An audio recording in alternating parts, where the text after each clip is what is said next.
வணக்கம். காரைக்கால் தெற்கு தொகுதி மக்களுக்கு ஒரு செய்தி.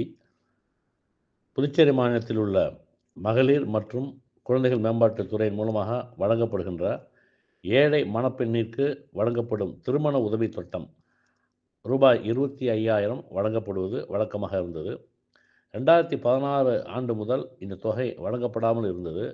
தொடர்ந்து மாண்புமிகு முதலமைச்சரிடத்திலும் அமைச்சர் பெருமக்களிடத்திலும் அதிகாரிடத்திலும் பேசிய வகையில் முதலமைச்சருடைய உத்தரவின் அடிப்படையில் 2016 டிசம்பர் முதல் 2020 அக்டோபர் வரை யார் யாரெல்லாம் விண்ணப்பித்திருந்தார்களோ அவர்களுக்கு அந்த தொகை அவர்களுடைய வங்கி கணக்கில் செலுத்தப்பட்டு விட்டது என்ற மகிழ்ச்சியான செய்தியை நான் இந்த நேரத்தில் தெரிவித்துக் கொள்கிறேன்.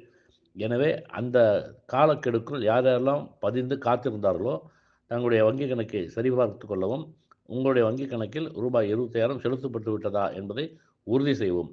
அப்படி இல்லை என்றால் இந்த தேதிக்குள் விண்ணப்பித்தவர்கள் அவர்களுக்கு கிடைக்கவில்லை என்றால் எங்களை அணுகலாம் என்று கேட்டுக்கொள்கிறேன். நன்றி, வணக்கம். மொத்தமாக காரைக்கால் மாவட்டம் முழுவதுமே 380 பேர் என்பதை கணக்கிலே கொள்ளவும். நன்றி, வணக்கம்.